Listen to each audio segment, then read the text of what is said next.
Are you an aspiring notary looking to join millions of other notaries? Start your journey with the Notary Public Foundation by Derek Spruill. This essential guide provides the step-by-step process to becoming commissioned in your state. Don't stumble into the role.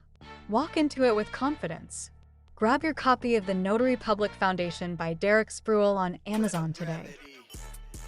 Welcome to Notary Knowledge, Eddie, and I'm Marylyn. It is absolutely fantastic to be here today. And, if you're just joining us for the very first time, you have stepped right into a safe space. Yeah, you really have. Yeah. Because, stepping into the world of notary work can honestly feel like you are suddenly expected to speak a foreign language. Oh, totally. Like you have to decipher ancient legal scrolls or something, right? Exactly. And somehow navigate these incredibly high-stakes paperwork situations without making a single mistake. It is just incredibly intimidating. It really is. I mean, you take the oath of office, you get your official stamp in the mail, and suddenly people are handing you these life-changing documents. Right. So whether you are prepping for your very first signing appointment or, you just got your commission and are staring at that brand new stamp wondering what on earth to do next, you are in exactly the right place. We are breaking things down to the absolute entry-level basics today.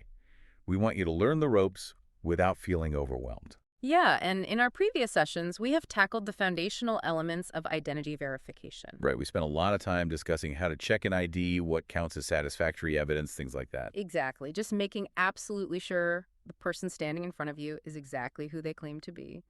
But today, we are taking a major step forward. We are mapping out the actual paperwork today, which is huge. It is a massive topic. But before we jump into that, I really want to enthusiastically encourage you to check out a few incredible resources that will basically serve as your ultimate safety net in this industry. Oh, absolutely. You absolutely need to buy the Notary Knowledge books written by Derek Spruill. Yes, specifically titles like The Notary Public Foundation, your essential guide to core duties, ethics, and commissioning. And don't forget Notary Operational Excellence and Notary Fraud Shield. I mean, these aren't just textbooks that sit on a shelf gathering dust. Not at all. They are literal field manuals for surviving and thriving out there in the real world. They really are indispensable. And while you were at it, prompt yourself to visit the Notary Knowledge website for additional resources, downloadable guides, and state-specific updates. Right, because the laws change constantly, and that website is basically your central hub for staying completely current. It is. Yeah. Also, if you are a visual learner, you definitely want to promote your own learning by checking out our video show, New Notary, with Eddie Montes Travis. Yeah, that show is great because it brings a lot of these complex concepts to life visually, which is just so helpful when we're talking about paperwork. Definitely. And hey, if you are short on time but need a quick refresher before you literally walk into a signing appointment, go watch the short form content, Marylyn's 90 Seconds of Notary. Oh, I love those. It is punchy, it is highly accurate, and it will honestly save you from making critical errors on the fly. So let's get into today's core theme for Foundational Fridays, which is mapping the act. Yes.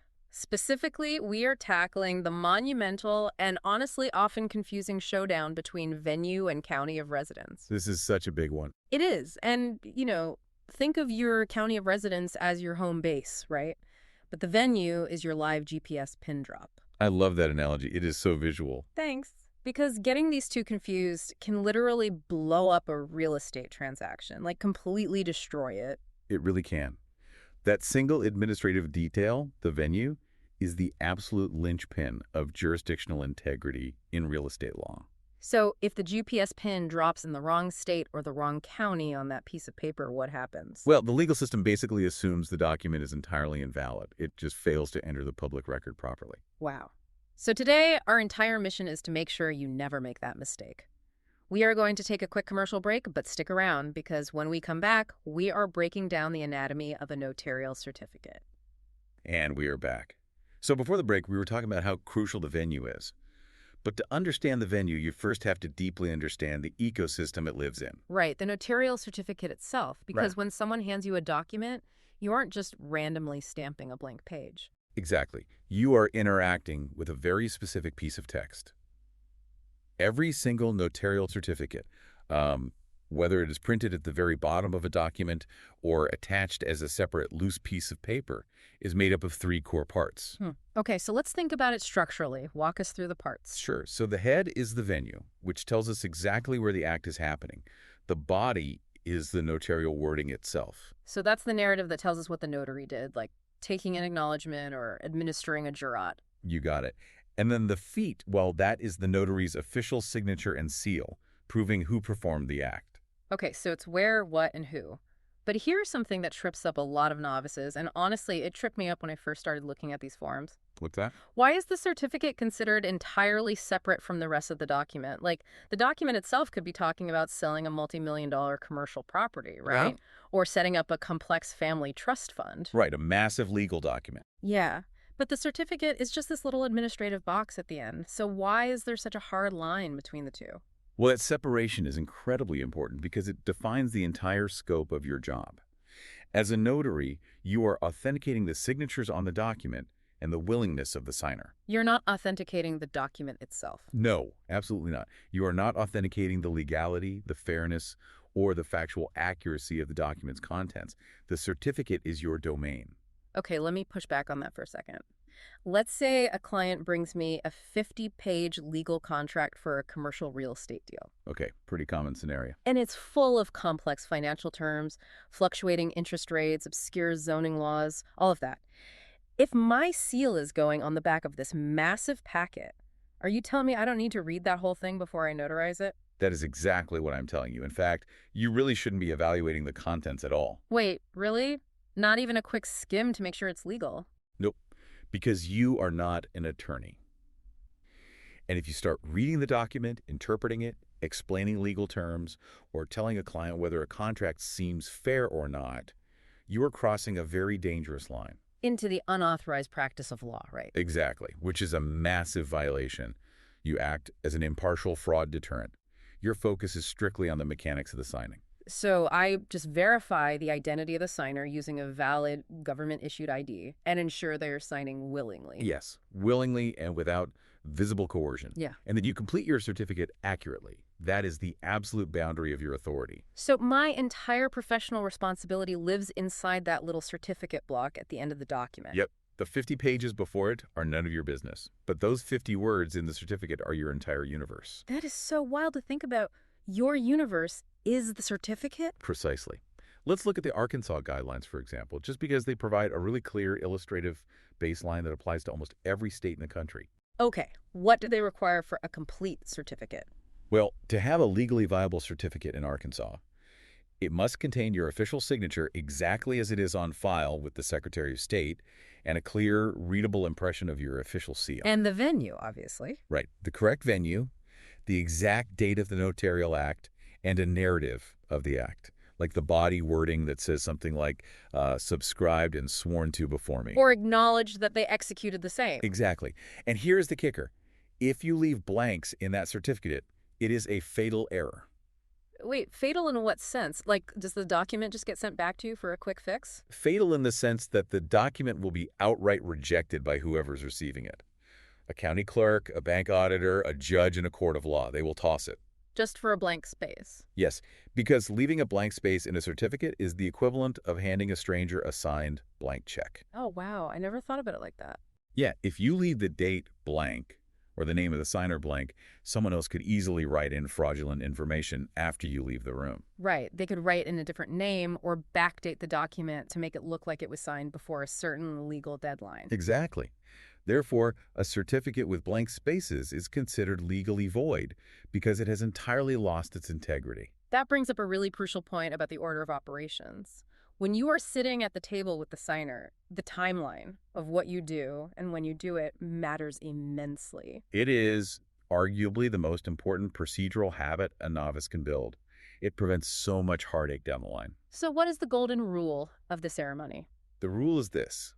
The notarial certificate must be completely filled out by you, the notary, before it is signed and sealed. So I have to fill out all the words, the dates, the venues on the certificate, and then I sign my name and apply my ink stamp as the absolute final step. Yes, the stamp and the signature are the very last things that happen. You never, ever stamp a document and sign your name and then go back to fill in the date or the venue later. And I'm assuming you certainly never hand over a stamped signed certificate with blanks for the client to just fill in later. Absolutely not. Completing the certificate first prevents anyone from inserting false material into the document after it leaves your possession. That makes perfect sense. Once you place your signature and seal on that paper, you are locking it down. You are declaring to the legal world, this act is complete, the facts stated in this certificate are true, and nothing more can be added or altered. The seal is the final lock on the vault. I love that. So let's take a quick break here, and when we come back, we are zooming in on the head of the certificate, the venue.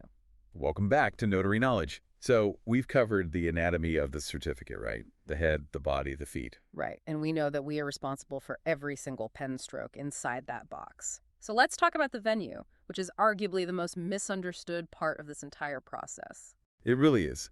The venue is where so many well-meaning professionals make their very first catastrophic error. So let's clearly define what it is. Okay, break it down for us. The venue is the real-time physical location where the notarial act occurs. Whenever you see a notarial certificate, the very first thing at the top will usually be formatted as, state of blank, county of blank. Right, I see that all the time. That is the venue. It is declaring to any judge, clerk, or auditor exactly where on planet Earth you and the signer were standing when the ID was verified and the paper was signed. And sometimes you'll see these little letters next to the venue block. Like you'll see state of whatever, county of whatever, and then the letters SS or sometimes SDT. Yes, the infamous little letters. I remember when I first started looking at these forms, I literally thought SS meant Social Security or maybe like sworn statement. Honestly, it just looks like a typo from a typewriter. It's a very common point of confusion. Yeah. And it usually throws beginners off because no one ever takes the time to explain it to them. So what does it actually mean? Those letters are actually a Latin abbreviation. SS, or ZAT, stands for solicit. Solicit. Yeah, which translates roughly to wit, or in particular. It is a centuries-old legal tradition that simply designates that the information following it is the physical jurisdiction. Ah, interesting. So it's a historical holdover from English common law. Exactly. Yeah. You don't have to write anything extra next to the SS. It's just a formal label for the venue block. It basically means, pay attention, the following geographic location is exactly where this legal act took place. Going back to our earlier thought process, the venue is exactly like the timestamp and location metadata on a digital photograph. It proves exactly where you were sitting when the ink dried on the paper. That is exactly right. And, the venue is dynamic. It changes based on reality. Right, because if you are a mobile professional, your venue changes depending on where you drive your car that day. Precisely. If you do a signing at a coffee shop in Dallas County in the morning, your venue is Dallas County. But if you drive over to Tarrant County for an afternoon appointment at a hospital, your venue changes to Tarrant County for that specific document. Because the venue moves with your physical body. Which brings us to the counterweight to the venue, the county of commission or the county of residence. Right, those are two different things. So the venue is the live GPS pin drop. What exactly is the county of commission? The county of commission is your administrative home. When you apply to become a notary, you have to file your paperwork with a specific local government entity. Like the county clerk. Depending on your state, yes, you file your surety bond, your oath of office, and a specimen of your official signature with a specific county clerk or the Secretary of State. This is usually based on where you live or where your primary business is located. And that specific county becomes your county of commission. It is where your professional identity is anchored. Exactly. And unlike the venue, which moves with you as you drive around town, your county of commission is static. Completely static, right? Like it never changes unless you officially move. Right. In most states, you are granted statewide jurisdiction. This means if you are commissioned in Texas, you can notarize a document anywhere within the borders of the great state of Texas. Okay, so I could travel from Houston all the way to El Paso to do a signing. You could, but even in El Paso, your county of commission never changes. It is permanently engraved or printed right there on your official rubber seal. Okay, let's put this into a real-world scenario because this is where the theory turns into a practical nightmare for novice notaries. It has to do with pre-printed document confusion. Oh, this is the exact point of failure for so many people. I want to explore how a notary gets tripped up by the people who drafted the document in the first place. Well, real estate transactions are often handled by large, centralized entities. National title companies, out-of-state lenders, massive relocation firms. Right, companies processing thousands of files a day. Exactly. They use automated software to generate their deed packages. And their software is usually programmed to pre-populate the notarial certificates with the state and county where the property is physically located. Because that is where the document will eventually be mailed to be recorded in the public land records, right? Yes. So the software just grabs the property location and stamps it into the venue block. I see where this is going. Let's say a family is sitting in their living room in Orange County, California, Okay, California. and they are selling a piece of land they inherited, and that land is located in Webb County, Texas. Right. The title company in Texas drafts the deed, prints it out, and ships it via overnight courier to the family in California. Then the family hires me, a California notary, to come to their house in Orange County to notarize their signatures on the deed so they can sell the land. And when you, the California notary, sitting in an Orange County living room, look at the notarial certificate at the bottom of that deed, what does the pre-printed venue say? Because the software generated it based on the dirt being sold, it says State of Texas, County of Webb. Exactly. And if you don't catch that, you're about to commit a massive jurisdictional error. Because I am physically sitting in California, I have absolutely no legal authority to perform a notarial act in the state of Texas. Right. If you leave that venue as Texas, but you stamp it with your California seal, you have just created a fatally defective document. The venue is legally claiming the act happened in Texas, but the seal proves the notary only has authority in California. It is a massively glaring contradiction on the face of the document. It really is. Wait, hold on. If I leave Texas on there while sitting in California, what actually happens? Does the county clerk back in Texas just reject it and mail it back? Or is it worse? It is much worse. Does it go into the filing cabinet but essentially act like a phantom document? Because if it doesn't provide constructive notice, it legally doesn't exist, right? That is exactly the danger. And you have hit on the most terrifying part of this job. You've just created a phantom document. But before we get into the fallout of that phantom document, let's take a quick break. Stick around. We'll be right back to talk about how to fix this at the table. And we are back. So we were just talking about this phantom document situation, but let's start with how to fix the error at the table so it never happens in the first place. Right. What is the fix? Yeah, if I see State of Texas, County of Webb at the very top of the deed itself, like the big, bold letters at the top of page 1 that introduce the whole transaction, should I cross that out and write California since I'm sitting in California? Absolutely not. No. This is a critical distinction that you must memorize. You must distinguish between the property venue and the notary venue. Okay, so the property venue is usually at the very top of the first page of the deed, right? Yes. It identifies the jurisdiction of the land itself. It tells the legal system which county holds the dirt. You never, ever touch the property venue. Because altering the property venue can destroy the deed's recordability. Yes, it completely messes up the title transfer because you are essentially trying to move a piece of Texas land to California with a pen stroke. Okay, so I leave page 1 completely alone. The dirt stays where the dirt is. Correct. You scroll all the way down to the signature page to the notarial certificate itself, the part where you are signing. If the notary venue in the certificate block says Texas, that is what you correct. I see. So I draw a single line through Texas, write California, initial it, and then do the same for the county. I cross out Webb, write Orange, and initial it. Exactly. You are only correcting the GPS pin drop of the physical signing at the desk, not the location of the dirt being sold. That is such a vital distinction to wrap my head around. The property venue equals the dirt. The notary venue equals the desk where the paper is being signed. Do not touch the dirt. Exactly right. Never touch the dirt, just fix the desk. Let's transition into what happens when a notary forgets to fix the desk. We started this whole discussion with a horrifying scenario about a bank losing $500,000 because of a venue error. Yes, a very real scenario. Let's break down the actual mechanism of how a simple venue defect can cause a financial catastrophe. How does a typo lead to avoided mortgage? Well, to understand the fallout, we have to dip our toes into real property jurisprudence, specifically the fundamental difference between a latent defect and a patent defect. Okay, break that down for me. What is the difference between latent and patent? A latent defect is hidden. It is a flaw in the notarization process that you cannot see just by looking at the piece of paper. Like what? For example, let's say a notary notarizes a signature for a friend over the phone without the friend being physically present. The certificate looks absolutely perfect on paper. The venue is right, the seal is clear, the signature is there. But the act itself was illegal because physical presence was bypassed. Exactly. That is a latent defect. You would need extrinsic evidence like phone records or testimony to prove the document is flawed. It's like having termites inside the walls of a house. The house looks totally fine from the street, but the underlying structure is deeply compromised. That's a great way to put it.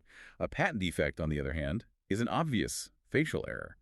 It is a mistake that is glaringly visible on the face of the document to anyone who reads it, without needing any outside context. And a mismatched venue is the textbook definition of a patent defect, right? Exactly. If the venue says State of New York, but the notary seal clearly says Notary Public, State of New Jersey, the contradiction is right there in black and white. Anyone who looks at the paper can see it is legally impossible. So why does a patent defect matter so much to a real estate transaction? I mean, if the people actually signed it and agreed to the deal, why does a technicality on the notary block ruin the whole thing? It comes down to a foundational legal concept called constructive notice. When you buy a house, or when a bank issues a mortgage, that deed or mortgage is taken down to the county courthouse and recorded in the public land records. Right, everyone knows you have to record the deed. And by putting it in the public index, the law says you have provided constructive notice to the entire world that you own that property, or that the bank has a lien on it. It protects your ownership rights from anyone else who might try to claim the property or borrow money against it later. It's like putting up a massive, legally binding billboard in the center of town that says, Eddie owns this house, keep off. Everyone is assumed to have seen the billboard. Exactly. But here's the catch, and this is where the entire system hinges on the notary. A deed can only provide constructive notice if it is in strictly valid recordable form. And under the law, a deed with a patent defect, like a mismatched notary venue, is not in valid form. Precisely. Even if the county clerk accidentally accepts it, stamps it, and puts it in the filing cabinet, the law treats it as if it was never recorded at all. Because it was defective on its face, it fails to provide constructive notice to the public. This goes back to what you called a phantom document. The paper is physically in the government's filing cabinet, but legally, it's invisible. Yes. There is extensive case law on this that keeps real estate attorneys awake at night. Take the classic case of Messersmith v. Smith out of North Dakota. What happened there? In that case, a deed was acknowledged over the phone, which was a defect. The court ruled the recorded deed offered no legal protection whatsoever, and a subsequent buyer, who recorded a clean deed, actually took the property from the original owner. Oh, wow. Or look at Allen v. Allen in Massachusetts. Yeah. A family attorney notarized a deed for a mother stating in the venue that she was physically present in Massachusetts. But evidence proved she was physically in a hospital in New Hampshire that day. Because the venue was false. Right. Because the venue was false, the acknowledgement was defective, constructive notice failed entirely, and the sibling dispute over who inherited the property was turned upside down. That is terrifying. A simple administrative typo from a notary can literally cost someone their house. It completely destroys the chain of title. But how does this tie into bankruptcy? You mentioned earlier that a bank could lose their secured loan.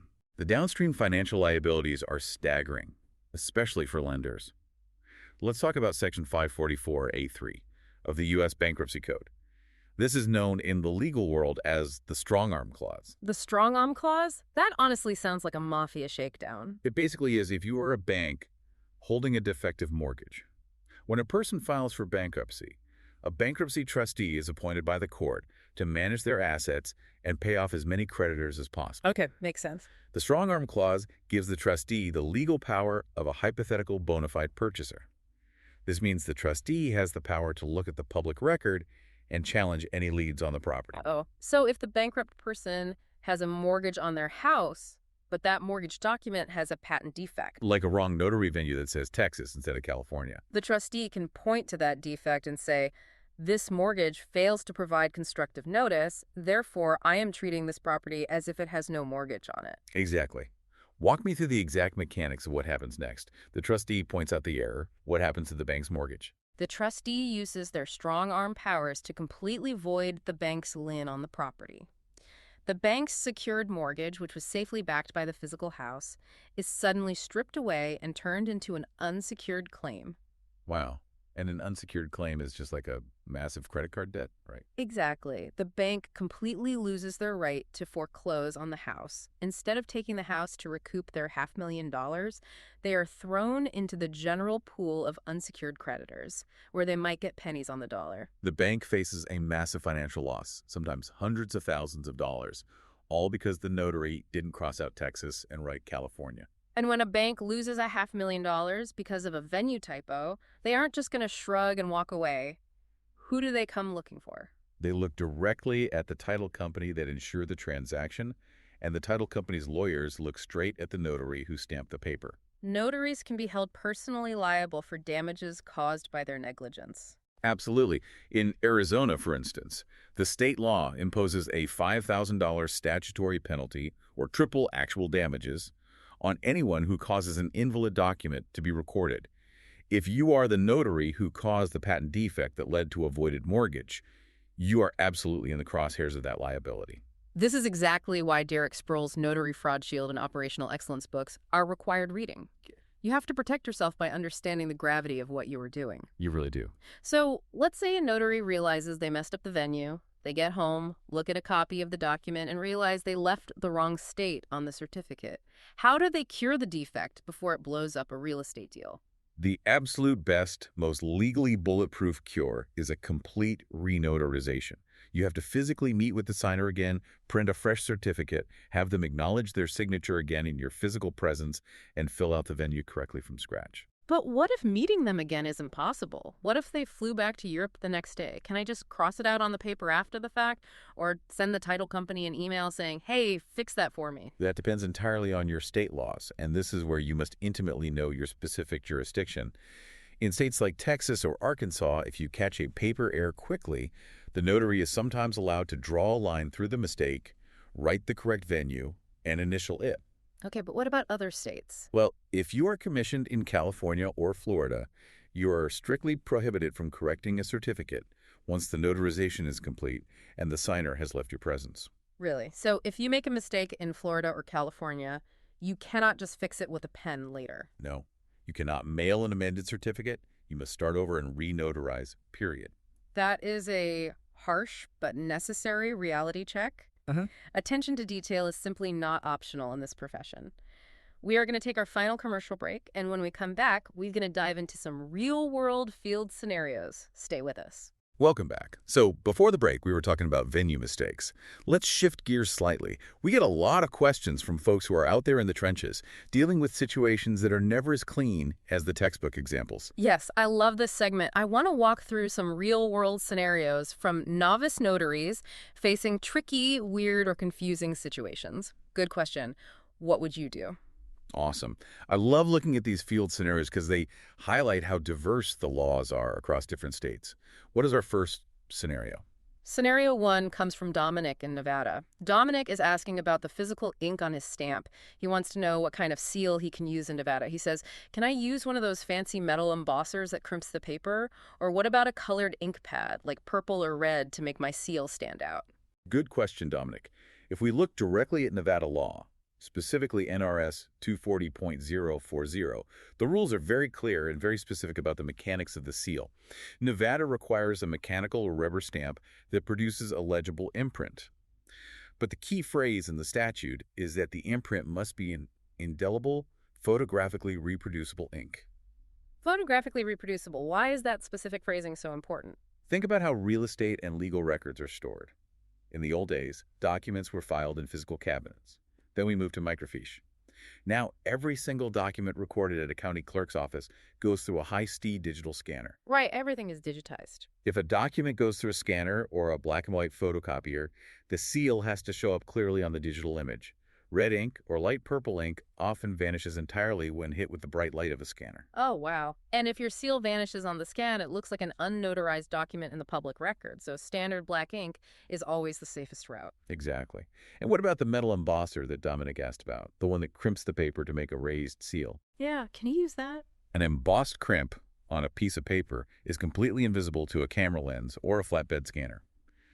If you use an embosser today as your primary seal, you are essentially stamping a document with invisible ink for the public record. That defeats the whole purpose. Right. Nevada hasn't required an embossed, crimped seal since 1965. You can use an embosser in addition to your ink stamp if you really want that vintage aesthetic, but it absolutely cannot replace the photographically reproducible ink stamp. Makes total sense. But to show you how diverse state laws are, though, contrast Nevada with Tennessee. In Tennessee, the law says you can use any color ink you want except black or yellow, provided it photocopies black. It's fascinating how every state has its own quirky flavor based on how their county clerks prefer to process paper. That is so weird. Okay, scenario 2 is from Clara in Oregon. Clara writes, I'm dealing with out-of-state documents, specifically real estate deeds from California. I know California requires thumbprints in the journal. What makes a valid thumbprint? Do I have to be a fingerprint expert to know if it's acceptable? Clara is running into a classic cross-border compliance issue. While her home state of Oregon has specific rules for notarizing certain documents like subdivision plats, she is right that California law, specifically Government Code 8206, mandates that for deeds affecting real property, the notary must obtain the signer's right thumbprint in their journal. I've heard about that. The history of this requirement dates back to massive real estate fraud waves in California in the 80s and 90s, right? Yes, exactly, where people were literally stealing houses with fake IDs. The thumbprint acts as the ultimate biometric deterrent. But to answer Clara's question, do you need a forensic science degree? Absolutely not. I imagine the National Notary Association gets this question all the time from anxious notaries staring at smudged ink. Oh, they do. And the NNA guidance is incredibly practical. The law doesn't define the forensic validity of the print, meaning you don't need to be able to identify loops, whorls, and arches. So what's the standard procedure? It is simple mechanics. You instruct the signer to press their thumb straight down onto the ink pad, and then guide their hand to press straight down into your journal. Don't let them roll it. Don't let them twist it. Rolling causes the ridges to smear. And what if it just looks like a mess? If the impression comes out looking like a massive, unrecognizable black blob, or if it looks like the signer maliciously dragged their thumb to ruin the print, just do it again in the margin. You are just looking for a clear, flat impression of the ridges. No magnifying glass required. Simple and practical. I like it. Scenario 3 comes from Felix in Utah.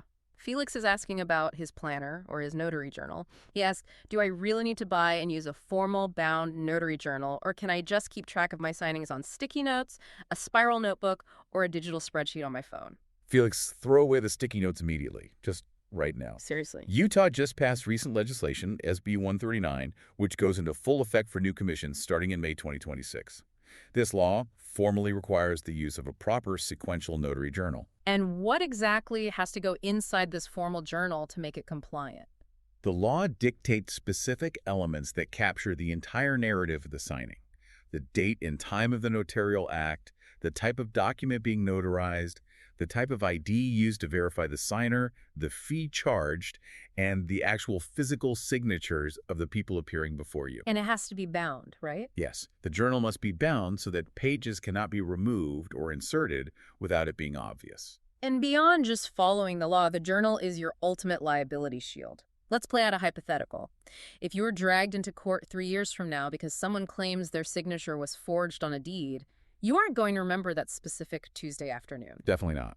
But if a plaintiff's attorney cross-examines you and you pull out a permanently bound journal with the signer's signature, their ID details, and their thumbprint logged in ink, that book will testify for you. It proves you followed the procedure perfectly. Right.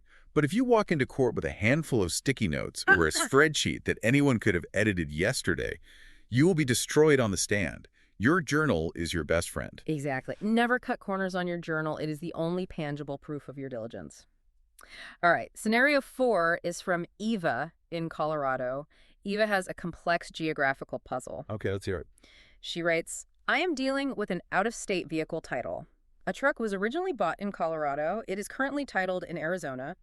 But the seller who needs to sign the title is now physically living in Nevada. Can I, a Colorado notary, just have him mail the title to me? I notarize his signature and mail it back. This is a fantastic question that brings us all the way back to our core concept of physical presence and the venue. I frame this around the concept of shoes on the ground. Shoes on the ground. I like that. Traditional pen and paper notarization requires the notary and the signer to physically have their shoes on the floor in the exact same room at the exact same time. So proximity is the entire point. You can't verify someone's willingness, their sobriety, or their true identity through the postal service. You can't administer an oath to an envelope. Precisely. Under Colorado law, you absolutely cannot notarize across state lines via mail. The seller in Nevada has two choices for a traditional notarization. He can find a local Nevada notary to notarize his signature on the Arizona title, while he is standing in Nevada, or he has to buy a plane ticket, fly back to Colorado, and put his shoes on the floor in Eva's office. The jurisdiction boundaries are absolute. Our final field scenario, scenario 5, is from Gavin in New Hampshire. Gavin is confused about the order of the signing ceremony. He has an out-of-state document that, strangely, asks for the notary to sign first before the client signs. He wants to know if he can accommodate that request. Gavin needs to pump the brakes immediately. We touched on this earlier when we talked about leaving blanks, but it's worth repeating with statutory backing because this scenario actually happens quite often with poorly drafted legal forms. Really? Out-of-state forms just invent their own rules. Oh, all the time. But New Hampshire rules state clearly that a notarial act must be evidenced by a certificate signed and dated by the notary. And the golden rule of the ceremony order never changes, regardless of what some bizarre, out-of-state document requests. The order of operations is secret.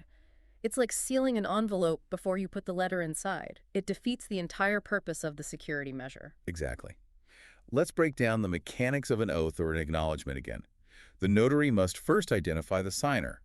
Then, the notary must supervise the signer as they physically sign the document. So the client signs first. Always. If it is a jurat, the notary must administer an oath and the signer must swear to the contents while signing. If it is an acknowledgement, the signer must declare to the notary that they signed it willingly. Only after the client has signed and made their declaration does the notary fill out the certificate completely. And only then, as the absolute final step, does the notary apply their signature and seal. Yes.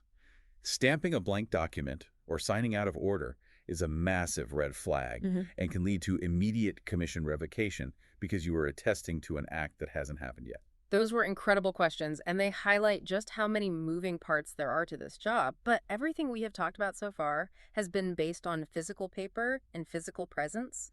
Shoes on the floor. Right, traditional paper signings. But the industry is rapidly digitizing. I want to transition into the future of the venue, specifically remote online notarization or ON. This is where the landscape gets truly fascinating. The industry is adopting digital platforms at breakneck speed.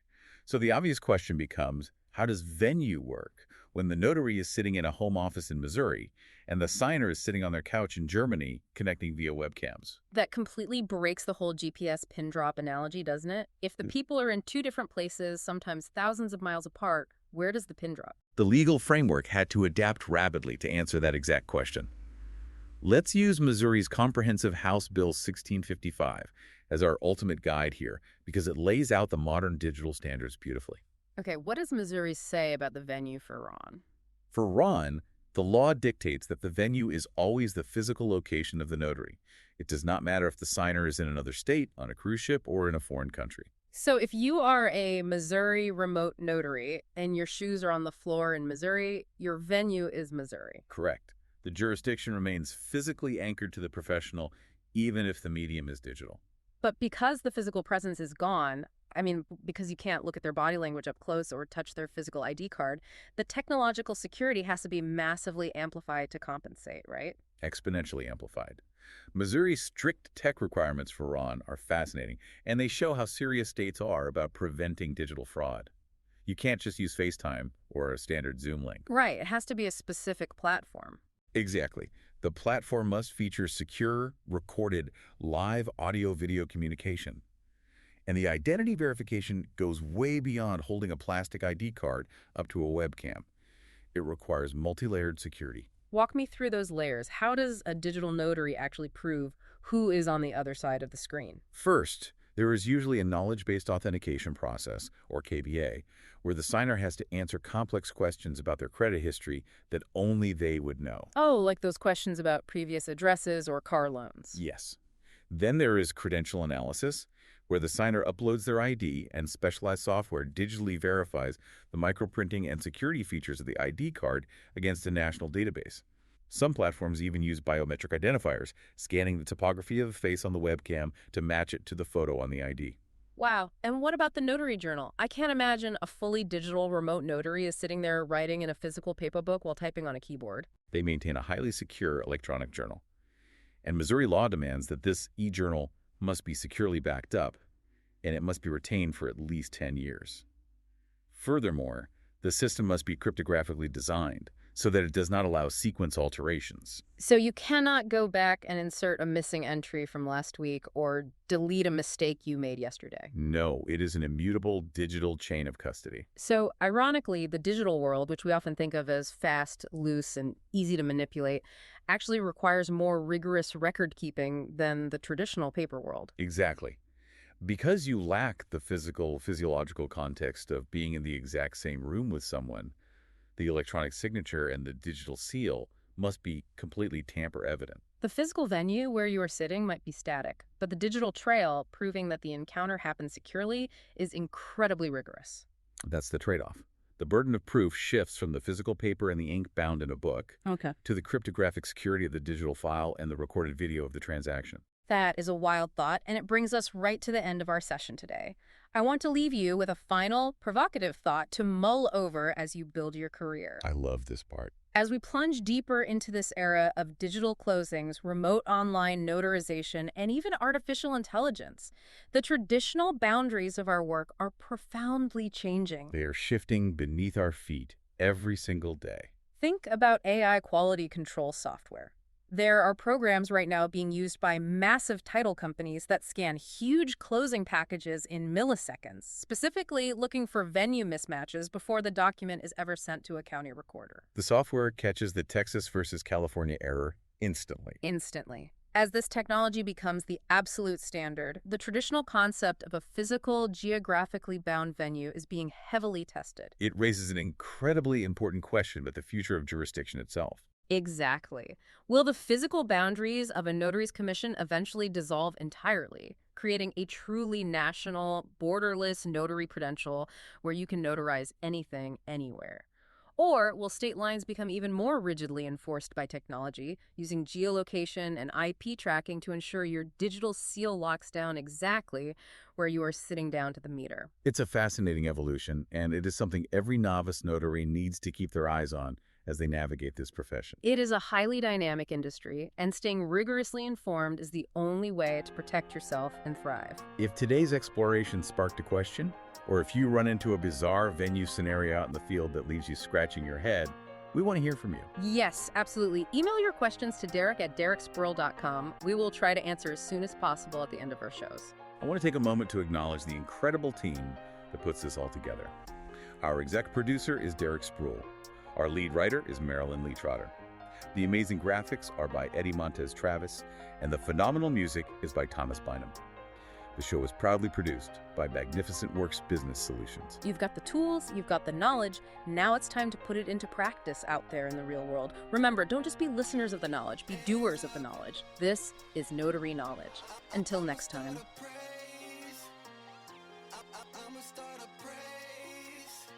Are you an aspiring notary looking to join millions of other notaries? Start your journey with the Notary Public Foundation by Derek Spruill. This essential guide provides the step-by-step process to becoming commissioned in your state. Don't stumble into the role. Walk into it with confidence. Grab your copy of the Notary Public Foundation by Derek Spruill on Amazon today.